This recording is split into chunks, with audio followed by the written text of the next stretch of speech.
सुखदेव मुनि गर्भ से त्यागी थे, माया गर्भ से ही छोड़ दी थी जब माँ के गर्भ में था। 12 बरस तक माँ के गर्भ में रहा, 12 बरस तक, लेकिन उसकी माँ को पता नहीं लगा उसके गर्भ में बच्चा भी है कोई।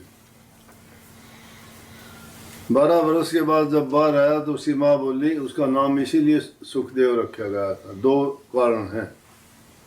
बाहर आया तो उसको देख के बोली कि तूने मेरे को कोई दुख नहीं दिया, तू तो सुखदेव है। लेकिन उसका नाम सुखदेव नहीं सुखदेव था। सुखदेव उसको इसलिए कहा गया, वो तोते का बच्चा था। पार्वती एक दिन शिवजी से कहने लगी कि आप जो अमर मंत्र देते हो, वो मंत्र कौन सा है, वो मंत्र बताओ।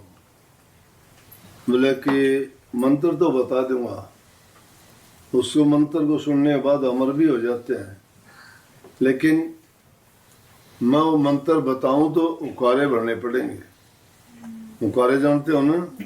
हाँ, जिस तरह तुमने कही, हाँ जी। इस तरह से रात का टाइम था सोने का, ताली बजाई, 12 कोस में शून्य बना दिया सब कुछ, कोई जीव जंतु पशु पक्षी कुछ नहीं रहा, ताकि और कोई ना सुन सके वो मंत्र। और पार्वती को बताना शुरू कर दिया मंत्र।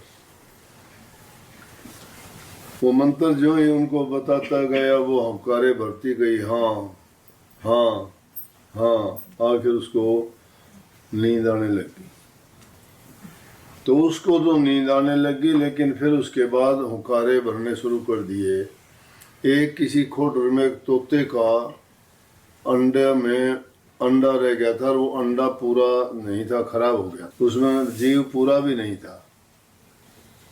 तो अंडा तो कहाँ जाता उड़ के, नहीं तो 12 कोस में से ऐसा कर दिया था, कोई जीव नहीं रहा था।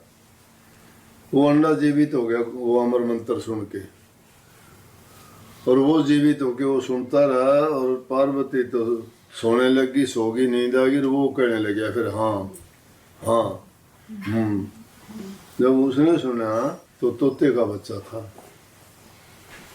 शिव जी उसको मारने के लिए दौड़ा तो तोता भाग लिया, उड़ लिया। तो व्यास जी की पत्नी थी, उसका उस टाइम पे क्या हुआ कि मुंह का खोलना हुआ, और वो अपनी जान बचाने के लिए उसके मुंह में घुस गया। मुंह में घुस गया, पेट में जाके बैठ गया।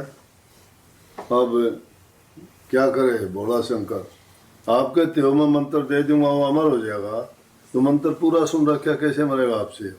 बोले ये तो बात ठीक, जाओ। वो चला गया। फिर कहने लगे सुखदेव से, भाई बाहर आ जा। बोला जी बाहर जब आऊंगा कि माया रुक जाएगी एक पैर के लिए, जब बाहर निकलूंगा। गर्भ से जो ही निकला, माया तो त्यागी रखी थी, और बाहर निकलते ही जो है जंगल की तरफ तप करने के लिए चल दी। लेकिन उसने भी अपने पिता को गुरु नहीं बनाया। मेरा बताओ गुरु किसको बनाऊं, कि गुरु किसको बना? तो घमंड था उसको सुखदेव जी को कि मैं तो गर्भ से त्यागी हूँ, मेरे से बड़ा कौन है, गुरु मैं किसको बनाऊंगा, मेरे से बड़ा हो तो गुरु बनाऊं। राजा जनक गृहस्थी था, जाओ मेरा राजा जनक को गुरु बना दे।